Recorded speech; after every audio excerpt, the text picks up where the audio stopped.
feed, many of them have been shut off.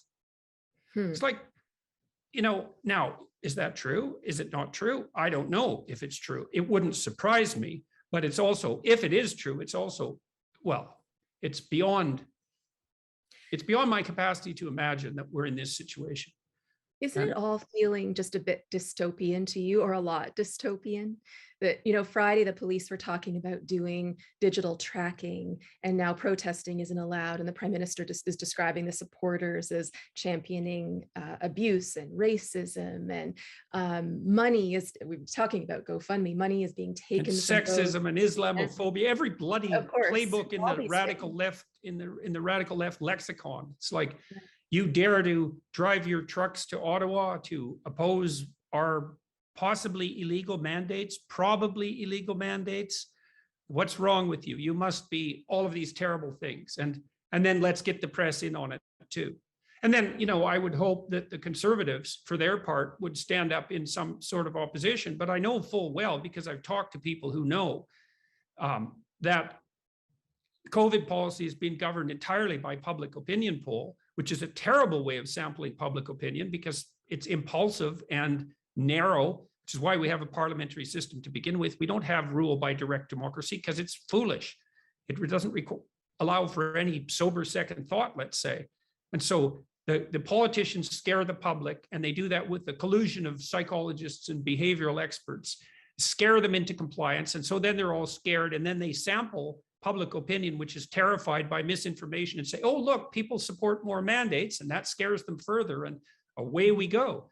And the Conservatives, for their part, instead of, although Mo and Kenny have taken some more forthright actions in the last week, instead of seizing the moment, which they clearly had in front of them, they just blew their party into fragments, like on the very day they should have been articulating the concerns of the people that they are supposed to represent, and they could have capitalized on that even in the narrow political sense. It's just beyond comprehension.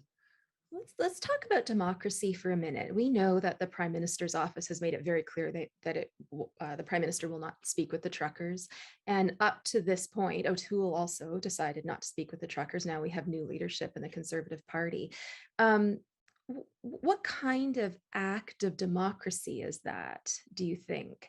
And is there an obligation on the part of our leaders to respond to protests? Well, it's a tough one, right? Because it's very hard to discriminate between protest and extortion in some sense, right? And we can't have a situation where merely by creating a civil disturbance, you get access to the highest levels of leadership. Right. But by the same token, I would say that the fact of the scale of this protest and its seriousness is an indication of a breakdown in communication between the populace and their leaders. And then I would say there's a twofold reason for that. One is the politicians have ensconced themselves in something resembling an ivory tower and are not in direct contact with their constituents in the way that they're morally obligated to be in contact. And then there's a failure on the part of the Canadian populace as well, because one of the things that's happened over the last 3, 4, 5 decades maybe is a continuing in civic engagement on the part of the populace, this cynicism about the political sphere, the refusal to engage in the building of local civic institutions, all replaced by a notion that politics is somehow nothing but a snake pit and no decent person would ever get involved. And so you have an abdication of responsibility on the part of each Canadian, I would say, which clearly needs to be rectified. And then this isolation of the political class from the population that's replaced by a reliance on hypothetical experts in the medical and the political domain, and sampling of the public attitude by opinion poll. This is not a recipe for a stable polity, as we can see. So you mentioned before we started recording, we were just chatting, that we are going to be dealing with this kind of situation for a long time. What are the implications if we lose this fight? Well, I don't know what it would mean to lose it. I mean, I can't see how the mandates can go on forever. Mm-hmm. Country after country is dropping them.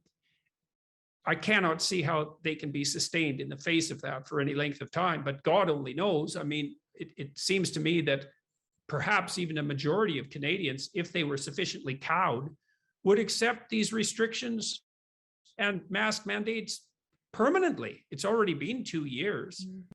And there's a huge public outcry, although it's hard to tell what the proportions are, against the truckers. And in favor of what?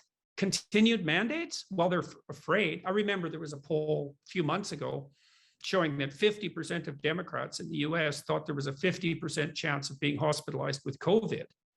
And 25% of Republicans believe the same thing. And I'm sure the proportions are very similar in Canada. People are afraid, and the politicians should be coming out and saying, we got this. Like, there's always things to be afraid of, but that isn't what's happened. I really have no idea how this is going to go. I think what will happen is that a few provinces will carefully test the public opinion waters, which seems to be happening, say, in Saskatchewan and Alberta, and say, well, here's a way out in a month. How's that settling? And if that works out, they'll say, well, maybe we'll try it in 2 weeks, something like that. And if that happens, maybe there's a pathway forward. But our prime minister could easily double down, because he's a teenager. He's a teenage actor, fundamentally. The fact that he ran away at the beginning of this and then lied about why in 2 ways, security concerns and exposure to COVID, it's like a little convenient, I would say. And really, did you need 2 lies to justify it? Wasn't one enough? Apparently not. And the fact that he ran away at all is just also jaw-droppingly stunning to me. It's like, does he believe that matter to so many people? I mean, I think it's starting to matter to more and more, but why don't people look at that fear and cowardice and call it out for what it is? And then why are they not afraid of not having a leader? I think it's easier for them to believe that the truckers are dangerous, like Confederate rebel dangerous, whatever the hell that means in Canada. Nazi dangerous. This whole Nazi thing is just beyond comprehension. Canada doesn't have a radical right wing. Well, I think it's easier for people to believe that the truckers are January 6th level insurrectionists than it is for them to believe that they have a leader who is that immature and cowardly. Because think about it, I mean, both of those are both nasty pills to swallow. But if you're a middle of the road Canadian and you've had an implicit belief in the stability of your political institutions, which is reasonable because they've been incredibly stable, you believe in the general goodness of your leaders, which has also been a valid presumption. And now you're forced to swallow this pill, which is, no, things are so bad that your leader, who's a teenage actor, literally ran away in the face of some political opposition, or these people can't be trusted. Well, obviously, it's much easier to believe that the truckers can't be trusted. And then that's played up, of course, in the media. It's like, well, what about the swastikas? And what about the Confederate flag? And people also still trust CTV. They still trust CBC, especially older people. And it's no wonder they do, because once you could, and they're not up on the technological revolution, and no bloody wonder, because who is? And so people are being asked to abandon faith in some sense in political establishments and political leadership, or demonize the truckers. Well,